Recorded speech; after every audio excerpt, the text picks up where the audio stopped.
Olá, eu sou a Ana Cláudia do Nascimento de Souza, sou acadêmica do 4º ano de Direito e o título do meu trabalho é O Processo como Instrumento da Realidade e Efetivação de Direitos, a interpretação, a valoração das provas e a motivação das decisões. A minha pesquisa foi sobre a importância do papel do juiz ao interpretar as normas, valorar as provas e motivar as suas decisões. Isso porque o processo visa solucionar conflitos e, para isso, obviamente, o juiz precisa conhecer a realidade por trás da lide. Desse modo, após o Estado ser provocado, o agente jurisdicional, que é o juiz, deve buscar nos textos legislativos a norma que mais se adequa ao caso concreto. E a interpretação, ela é muito importante nesse processo, pois através dela é possível explicar, esclarecer, dar o verdadeiro significado do vocábulo e extrair da norma tudo o que nela se contém,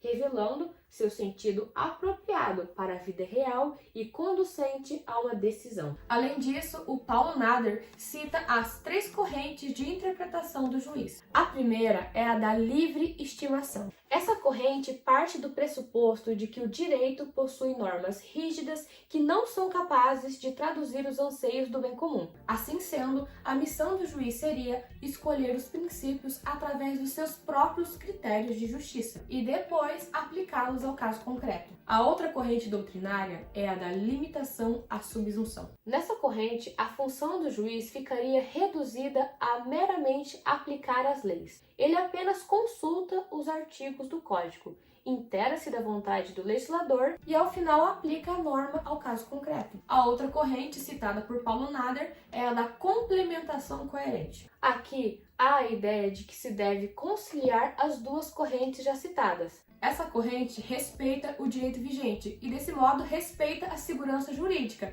porém, ela também dá um pouco de liberdade ao juiz, sendo essa a corrente seguida pelos tribunais e juízes. Outro ponto importante para se falar aqui é a importância de valorar as provas e o grau de liberdade que se tem para valorá-las. Nesse sentido, por força do artigo 371, o juiz apreciará apenas as provas que constem nos autos, em respeito ao princípio do contraditório, e as valorará racionalmente, de forma que atendam às regras do raciocínio jurídico e de validade argumentativa.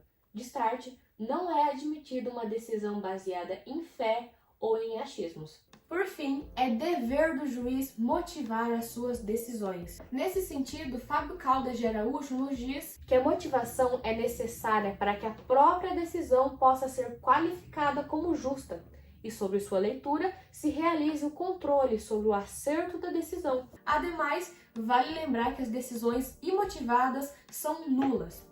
Isso porque as partes precisam saber o que levou o juiz a tomar sua decisão. Concluímos assim que o agente jurisdicional deve interpretar os fatos e as leis, valorar as provas e aplicar a norma que mais se adequa ao caso concreto. E, ao final, motivar a sua decisão para que a sentença não se torne nula. O comprometimento com a interpretação e a compreensão dos fatos apresentados durante o processo constrói um processo justo. Além disso, a concretização de direitos fica garantida a partir do momento que o juiz motiva, justifica e fundamenta suas conclusões e decisão. E essa foi a minha pesquisa, eu espero que tudo tenha ficado claro. Muito obrigada por terem assistido até o final, um grande beijo, tchau, tchau!